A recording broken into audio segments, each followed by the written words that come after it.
Hi everybody, Sarah Harris here, and welcome back to day 2 of my strengthening vlogs.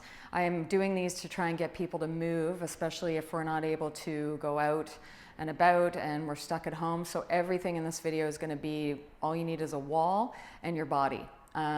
Like I said before, please don't do anything that hurts because I haven't assessed you. However, if you do notice as you go through today that you're not feeling quite right about your movement patterns, it might be a great opportunity once all this is done to come in and see me so I can do a full assessment to get you moving in the right ways, because it's my belief that when we're moving well, then we're living well. So, and a squat is a great thing. That's what the main exercise of today is the squat is a great exercise, very functional. I'll repeat it again when you do the squat, the actual exercise.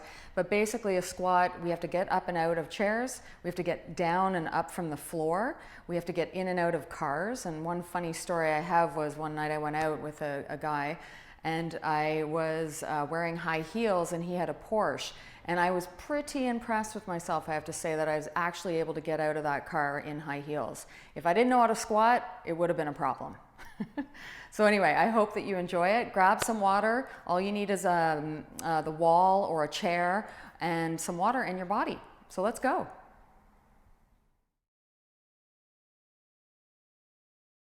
Here's the warm-up we're going to start with for the lower body. I always like to start with joint articulation first, because it gives you a sense of knowing where your body is while warming up the joints. And being able to isolate particular joints. So we're going to start with the feet, and we're only just going to do the upper body today. So what I'm going to get you to do is you're just going to start by kind of lifting your heel off the floor. And again, I just want you to drop into your breathing. So you're just going to think about sort of lifting your feet, and as you can see I was swaying there, but trying to just lift your feet. You're going to feel some of your knees too, but just kind of feeling that movement through your feet and ankles as you come into those nice three-dimensional breaths. So we're going to breathe down into our pelvis, into our waist, and into our rib cage. Good. The next thing we're going to do is we're going to move more into the knees now. So we're just going to do mini squats. So I'm just going to turn to the side today because the squat is the main exercise of the strengthening component we're going to do today. So you're just going to kind of come down, bend into the knees, and come up. Now I don't want anything too deep, but what I would like you to notice is where you're bending from. So a lot of people don't bend from their hips or their ankles, and they go right into their knees. So you want to feel like you're kind of sitting back into your hips, and we're going to work more on loosening those guys up in a few of the mobility exercises we're going to do. Okay, so we're just going to go 2 more. Good. Next we're going to go on to your hips. That might have been 3. So we're going to move on to your hips. What you're going to do is you're going to place your hands on your hips so you can feel where they're at. And then you're going to scoop your tailbone under and then flare it out. You're going to scoop it under and then flare it out. Exhaling as you go under, inhaling as you come up. Inhale, exhale. Good. So now you can feel that you're kind of moving just through that pelvis, right? Which is really important when we squat or lunge. And squatting, as I mentioned, is hugely, or will mention, it's a hugely important aspect to functional living. Good. Next and last one we're going to do is we're going to just do side to side. So I'm just going to get you to do one side up and then the other side up. And you can see how I keep my rib cage pretty stable here. I don't move too much. So you want to just kind of see if you can isolate, by keeping your knees straight too, the movement left and right through your hips. And again, still maintaining that deep breath, because we're going to use that in the squat pattern today.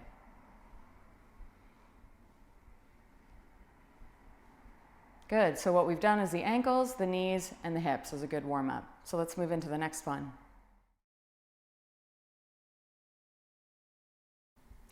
Everybody, this is the calf stretch. So you can use a wall. I'm just doing it with the chair today so you can get a good look at where I'm at. You can use a chair as well. But what I suggest is you take one leg forward, one leg back, and we're stretching the back ankle.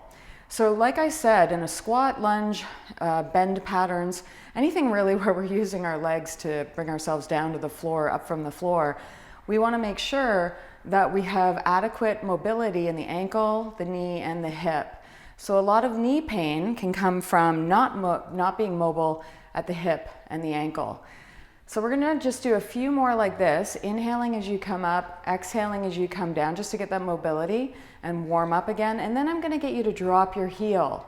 And as you drop your heel, I'm gonna get you to kind of lunge forward into that front leg and then maintain that nice sort of kind of straight spine as you breathe into the back of your leg. And what I mean by that is just focusing as you're breathing down through the leg so you can really emphasize the stretch. And then lastly, just take a look down at your feet, and I can notice mine's turned out a little bit, my toes are. So I adjust it and then I push back so my foot is dead straight, and then I can feel a different type of stretch. Good, we're gonna switch sides. Let's take the left leg back. And again, we'll just do about 6 repetitions of coming up and down. And again, you might want to just look at your foot to make sure it's going straight back so we can get an adequate stretch, or an equal, I should say, stretch. Good. Now in the last one, we're going to come down again. You're going to plant the foot. You're going to come into the breathing, very light on the hands, relaxing the shoulders, and then gently lunging forward if you have that mobility to come into the right knee as your left heel stays on the floor. So we're going to take 3 or 4 more breaths here.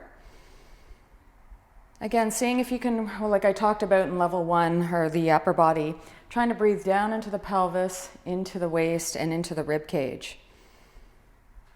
And just feeling those shoulders sort of relax. So we're going to take another couple seconds here. And then we'll step the feet together.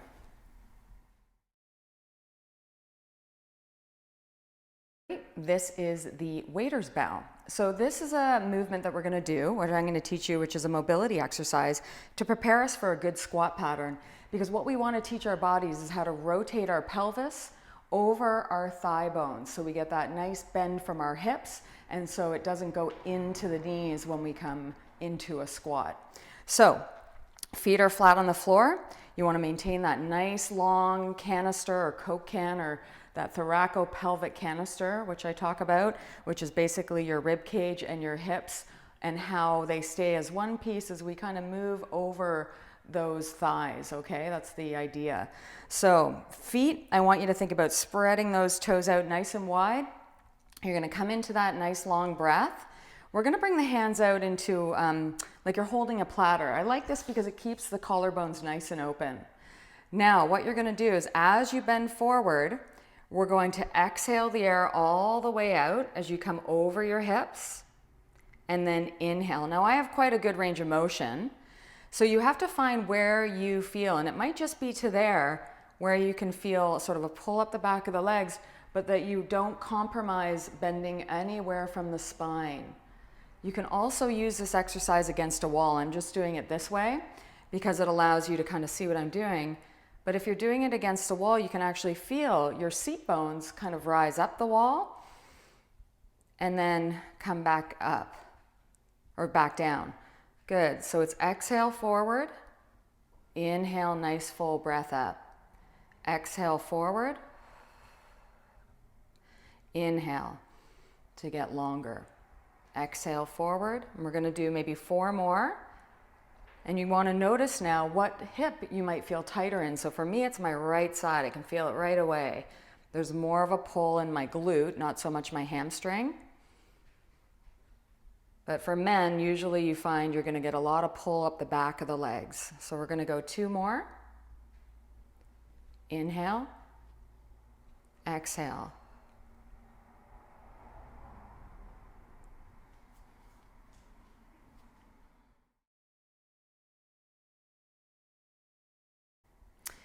So this is a wall kick. This is great for stability and strength, but I love it too because it gives our glutes awareness. So some of us have what we call glute amnesia. We forget that we have a bum, and that bum is a huge muscle and really supports our body, not just in movement, but how we kind of hold ourselves as well. So really important, big muscle of the body. And let's see if we can get that going with a little bit of stability. So you might need a chair again. I use a foam roller sometimes with people, or I just get them to use the wall. So this is a great exercise to get your stability, get your canister going before we launch into something like a squat, and also again, wake up those glutes. So you're gonna take one leg forward, you're gonna hold on to something at first, you might not need it later, but let's see. You're gonna hold on, you're gonna think about your full foot on the floor. You're gonna think about that bend in the hip that we just did with that waiter's bow, okay? Holding on to here, then what I'm gonna get you to do is you're gonna take one foot onto the wall.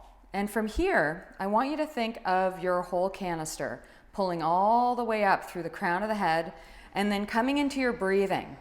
Now, as you do that, you can either let go, and I like to extend my hands back so I can get those posterior shoulder muscles working.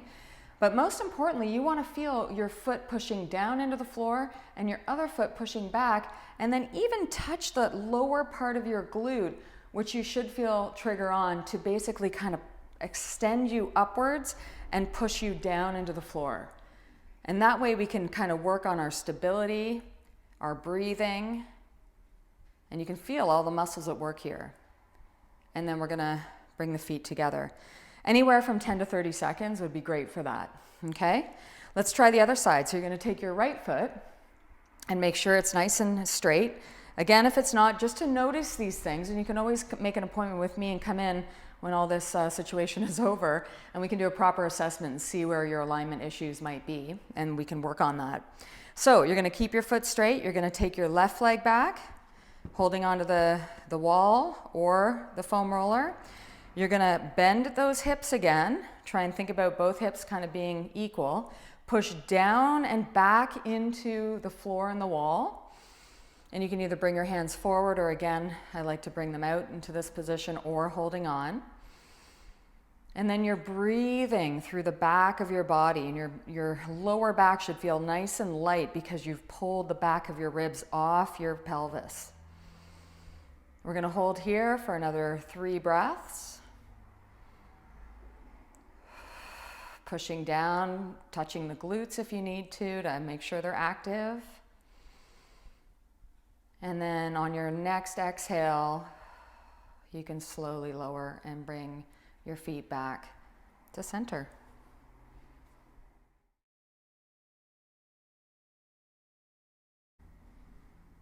So here we are at the squat. The squat is one of my favorite exercises. Not only does it build a ton of muscle, you can imagine we're using all the leg muscles, we're using a lot of the core, even with a body weight exercise. Now, the other reason I love the squat is because it's a super functional exercise for living. We have to get up and out of chairs, we have to get out of cars, and even sometimes I've gotten out of a car wearing, a Porsche actually, wearing high heels, and that car is so low to the ground, and I was really quite impressed that even in high heels I could get out of it.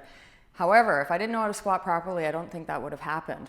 So, squatting is really important. We're gonna start with a high level squat, very easy, and then I'm gonna bring you into a little bit harder, but they're both body weight. Now, remember, don't do anything that causes you pain, especially if you've had any injuries to your hip or knees with this, okay? Especially knees.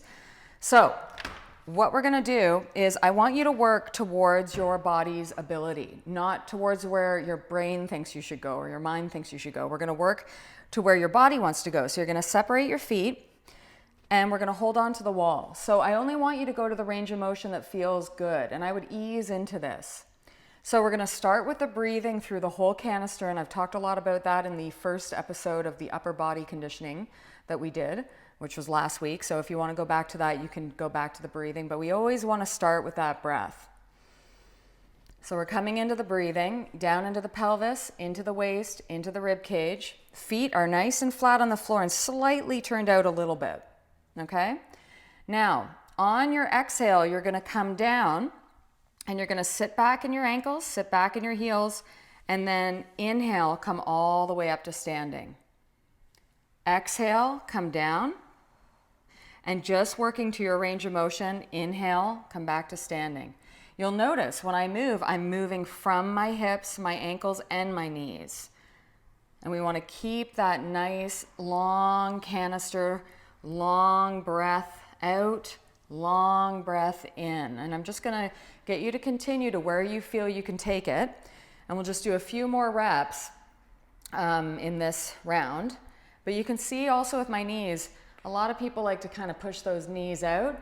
If you keep your foot nice and flat to the floor, Then you'll feel those knees kind of slightly go in towards the first and second toe.